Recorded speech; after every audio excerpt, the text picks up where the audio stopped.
Hello guys, എൻ്റെ morning skin care റൊട്ടീനിൽ ചെറിയൊരു വ്യത്യാസം ഞാൻ വരുത്തിയപ്പോൾ എനിക്ക് കിട്ടിയ റിസൾട്ട് എന്ന് പറഞ്ഞാൽ അമേസിങ് ആയിരുന്നു കേട്ടോ.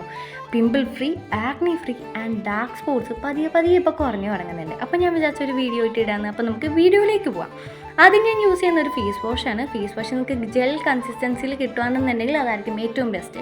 അതേപോലെ തന്നെ നയാസിനമൈഡോ സാലിസിലിക് ആസിഡോ അങ്ങനെ എന്തെങ്കിലും ഇൻക്ലൂഡഡ് ആണെന്നുണ്ടെങ്കിൽ കുറച്ചും കൂടി ചെളി നമ്മുടെ മുഖത്ത് കളയാനായിട്ട് അത് സഹായിക്കും. പിന്നെ നിങ്ങൾ ഫസ്റ്റ് തന്നെ ചെയ്യേണ്ടത് തണുത്ത വെള്ളത്തിൽ പോയി മുഖം കഴുകരുത്. കഴുകുമ്പം ഫേസ് വാഷ് ഇട്ട് കഴുകാൻ വേണ്ടി പോകുമ്പോൾ എപ്പോഴും ചൂടുവെള്ളത്തിൽ കഴുകുക. കാരണം നമ്മുടെ മുഖത്തുള്ള ഓപ്പൺ പോർസിലുള്ള എല്ലാ ചെളികളും അത് ക്ലീൻ ആക്കാൻ വേണ്ടി അത് സഹായിക്കും.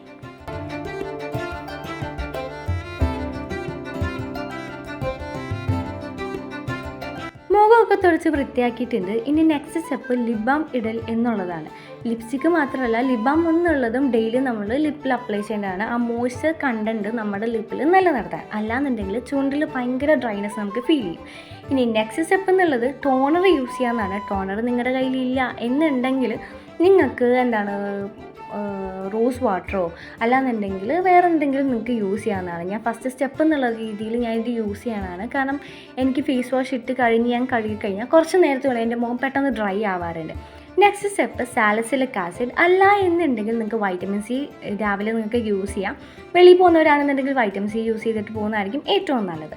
ഞാൻ സാലിസിലിക് ആസിഡാണ് യൂസ് ചെയ്യുന്നത്. കാരണം എനിക്ക് ഓപ്പൺ പോഴ്സ് ഉണ്ട്. കാരണം എൻ്റെ ഓയിലി സ്കിന്നാണ്. ഇത് നല്ലപോലെ ആക്നീസ് റെഡ്യൂസ് ചെയ്യാനും അതേപോലെ തന്നെ എൻ്റെ മുഖത്തുണ്ടാകുന്ന പിമ്പിൾസൊക്കെ അത്യാവശ്യം നല്ല രീതിയിലാണ് ഇത് യൂസ് ചെയ്തിട്ട് കുറഞ്ഞിട്ടുണ്ട് കേട്ടോ. പിന്നെ നമ്മൾ ഓരോ സ്റ്റെപ്പ് ചെയ്യുമ്പോഴും ശ്രദ്ധിക്കേണ്ട കാര്യം, ഓരോ സ്റ്റെപ്പിലും അത് ഉണങ്ങിയതിന് ശേഷം മാത്രം അടുത്ത സ്റ്റെപ്പിലേക്ക് കിടക്കുക.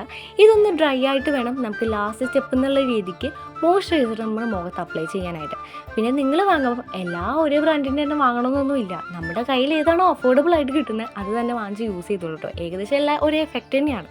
വ്യത്യാസം വരുത്തുന്നത് നമ്മുടെ ഡെയിലി സ്കിൻ കെയറിൽ നമ്മൾ പ്രോപ്പറായിട്ട് കാര്യങ്ങൾ ചെയ്യുന്നുണ്ടോ എന്നുള്ളതിലാണ് കേട്ടോ. നമ്മൾ ഡെയിലി മോയ്സ്ചറൈസർ യൂസ് ചെയ്യുകയാണെന്നുണ്ടെങ്കിൽ നമ്മുടെ മുഖം കുറച്ചൊന്ന് പ്ലംപി ആയിട്ട് കാണിക്കാനായിട്ട് അത് ഹെൽപ്ഫുൾ ആവും. നമ്മൾ നമ്മുടെ ഡെയിലി മോർണിംഗ് റൊട്ടീനിൽ ഇങ്ങനെ ചെയ്യുകയാണെന്നുണ്ടെങ്കിൽ 7 ഡേയ്സിനുള്ളിൽ അത്യാവശ്യം നല്ല റിസൾട്ട് തന്നെ കാണാൻ പറ്റും. അപ്പോൾ ഇങ്ങനത്തെ കൂടുതൽ വീഡിയോസിനായി നമ്മുടെ ചാനൽ ലൈക്ക് ആൻഡ് സബ്സ്ക്രൈബ് ചെയ്യാൻ മറക്കണ്ട. Thank you for watching.